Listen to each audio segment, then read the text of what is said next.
말씀대로 365 5월 27일 목요일 말씀은 느헤미야 1장에서 3장까지의 말씀입니다. 느헤미야 1장은 당시 최강대국으로 널리 알려진 페르시아에서 태어난 유대인 느헤미야가 아닥사스다 왕 때 술 맡은 관원장으로서 페르시아 제국의 3대 주요 도시인 이 수산궁에 거주하고 있을 때 있었던 일을 다루고 있습니다. 제가 3절의 말씀을 한번 읽어봅니다. 그들이 내게 이르되 사로잡힘을 면하고 남아있는 자들이 그 지방 거기에서 큰 환난을 당하고 능욕을 받으며 예루살렘 성은 허물어지고 성문들은 불탔다 하는지라. 자신의 동생 하나니를 통해서 예루살렘의 최근의 형편들을 듣게 됩니다. 그런데 그 내용은 참으로 참담했죠. 환난 가운데 성이 무너지고 성문들이 불탔다는 소식을 듣게 된 것입니다. 이때부터 느헤미야는 눈물과 금식의 기도를 시작하게 됩니다. 기도를 통해 하나님의 도우심과 긍휼을 구하는 것이죠.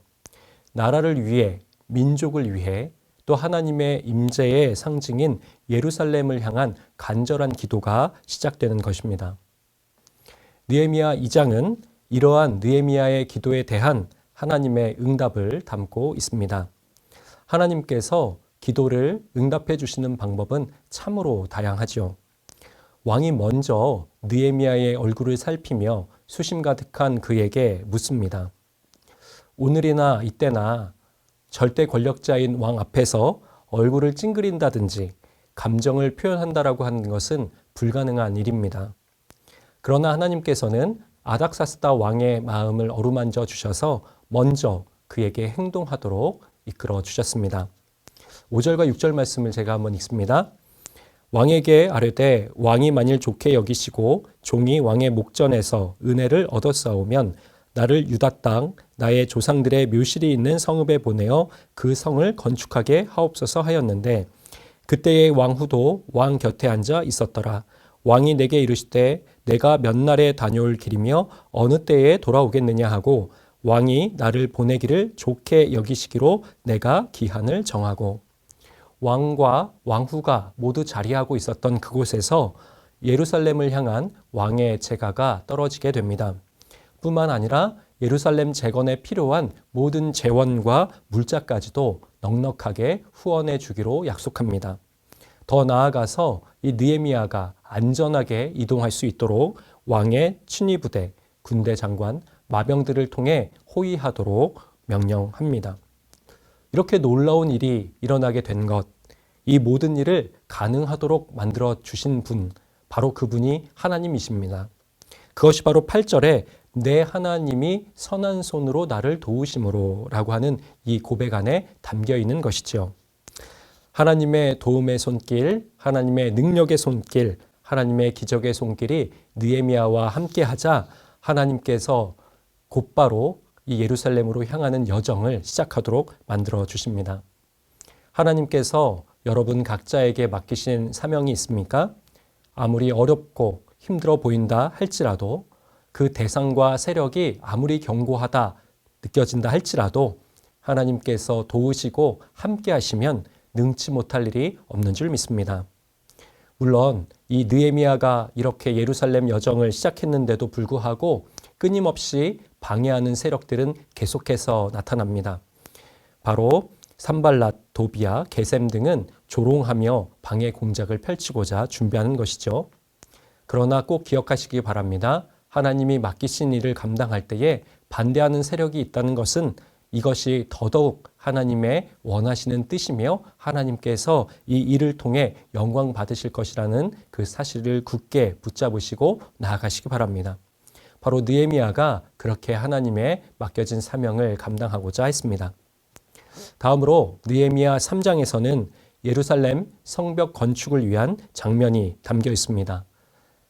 성벽 재건을 진두지휘하는 느헤미야는 먼저 이 재건을 위해 전체 구간을 45구간으로 나누었습니다. 그리고 이 구간마다 책임자를 두었고 권한을 위임하여 진행하도록 한 것이죠. 그 대표적인 인물들 70여 명이 나타나고 있습니다. 이 모습은 느헤미야의 탁월한 행정력과 실행력이 돋보이는 장면입니다. 하나님의 일을 감당할 때 공동체가 서로가 그 짐을 나누어 지어서 서로 활력을 불어넣고 돕는 것, 그것이 하나님 나라를 세워나가는 아름다운 모습이라 할 수 있겠습니다. 하나님께서 사랑하는 우리 영락교회 공동체, 또 믿음의 동역자들을 통해서 하나님의 나라를 멋지게 이루어 나가시는 모든 하나님의 거룩한 성도님들 되시기를 주님의 이름으로 축복합니다.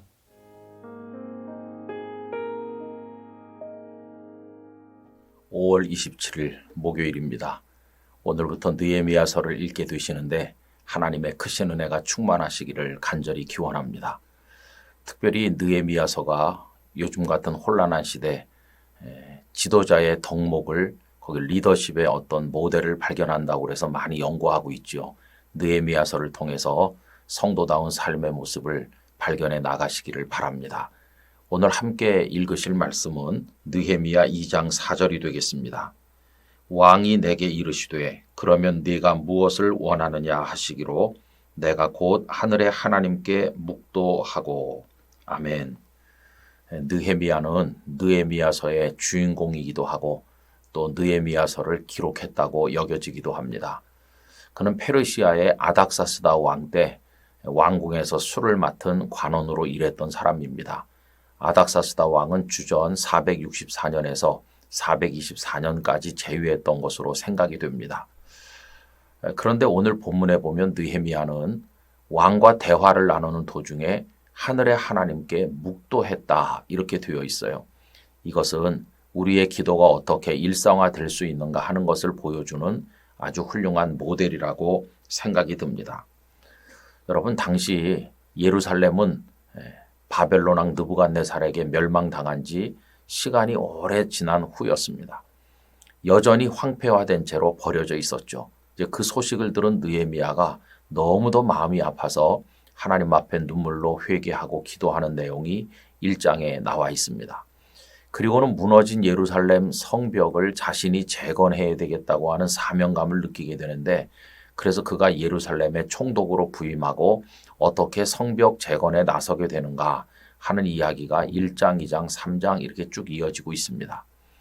오늘 말씀은 아닥사스다 왕 앞에 그가 서 있을 때 얼굴에 근심이 어려 있으니까 왕이 왜 그러느냐 하고 묻지요. 이래서 대화가 진행이 되는 가운데 무엇을 원하느냐라고 왕이 물었을 때 그때 느헤미야가 하늘의 하나님께 묵도했다 하는 것입니다. 여러분, 우리는 보통 어떻게 기도합니까? 경건하게 기도하는 사람은 시간을 정해놓고 또 많이 기도한다 이렇게 생각하고 있죠. 또 평소에 기도할 때도 우리는 손을 모으고 고개를 숙이고 눈을 감고 기도한다고 생각합니다. 그런데 여러분, 아닥사스다 왕 앞에 있는 느헤미야가 어떻게 눈을 감고 손을 모으고 고개를 숙여서 기도했겠어요? 왕 앞에서 대화가 진행되는 도중에 마음으로 하늘의 하나님 앞에 기도를 잠깐 올린 것이죠. 아닥사스다 왕은 느헤미야가 마음속으로 기도하는 것조차도 알지를 못했을 것입니다. 여러분, 우리가 일상에서 운전을 하고 사람을 만나고 많은 일을 감당하는 도중에는 분주해서 기도를 할 수 없느냐? 그렇지 않습니다. 대화 중에도 기도할 수 있고 운전 중에도 기도할 수 있고 모든 순간에 하나님 앞에 우리의 마음을 올리는 기도를 드릴 수가 있는 것이고, 이 느헤미야가 그 모델이라고 말할 수가 있을 것입니다. 그런데 아닥사스다 왕이 네가 무엇을 원하느냐고 물었을 때 느헤미야가 왜 기도를 했을까요? 그의 소원은 무너진 예루살렘 도성을, 성벽을 다시 다 쌓아서 재건하는 것인데, 아닥사스다 왕 입장에서 보면 이건 아주 불손하게 들릴 수도 있는 이야기였습니다. 왜냐하면 예루살렘은 정복당한 도시 아닙니까? 정복당한 도시가 성을 재건한다는 것은 통치자 입장에서는 반란을 획책하는 것으로 오해할 수도 있는 거 아니겠어요? 그래서 아주 어려운 요청을 하는 것이죠.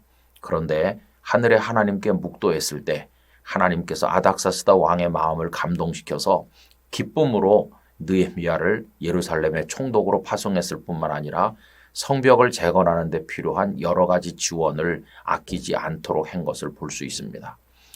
저는 이 영상을 함께 하시는 모든 분들이 기도의 사람이 되시기를 바랍니다. 일상의 모든 순간에 크고 작은 일을 해 나가시면서 하나님 앞에 그때그때 기도하시기를 바랍니다. 저도 이 영상을 찍으면서 이 영상이 함께하는 모든 분들에게 은혜가 되도록 해달라는 기도를 드리면서 이 영상을 찍고 있는 것이죠. 그런데 여러분, 우리가 한 가지 간과해서는 안 될 것이 있습니다.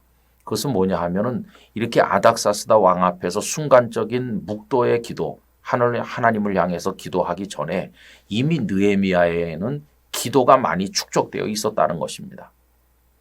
1장에 보는 대로 예루살렘의 현실을 가슴 아파하면서 몇 날 며칠을 눈물로 부르짖어 기도를 했거든요. 금식을 했거든요. 다른 말로 말하면 평소에 그는 기도의 사람이었어요. 평상시 기도가 쭉 이어지던 끝에 결정적인 순간에 하늘의 하나님 앞에 묵도를 드린 것이죠. 여러분, 평소에 기도가 생활화되고 깊은 기도를 통해 하나님과 통하고 우리 마음의 간절한 기대와 소망을 하나님 앞에 올리면서 하나님과 영적으로 교제하고 있는 사람은 모든 순간에 잠깐 하나님을 생각할 때 그게 다 기도가 되는 것이죠. 그래서 기도는 평상시 생활화돼야 되고 축적되어 있어야 되고 기도의 능력을 갖추고 있으면서 그것이 또 어떤 구체적인 상황과 순간에 기도로 하나님 앞에 올려져야 된다는 걸 알 수 있습니다. 이 영상을 함께 하시는 모든 분들이 기도의 사람들이 되시기를 바라요. 여러분, 낮이나 밤이나 작은 일이나 큰 일이나 하나님 앞에 기도합시다. 기도를 통해서 하나님의 도우심을 구하고 또 결정적인 순간에 하나님의 은혜를 입는 그런 기도를 통한 승리자 다 되시기를 간절히 바랍니다. 아버지 하나님, 평소에 깊이 시간을 정해놓고 기도하는 기도의 사람이 되게 하시고 일상의 현장 속에서도 순간순간 기도하며 하나님의 뜻을 구하여 도움을 의지하여 살아가는 승리자가 되게 해 주시옵소서. 예수님의 이름으로 기도드리옵나이다. 아멘.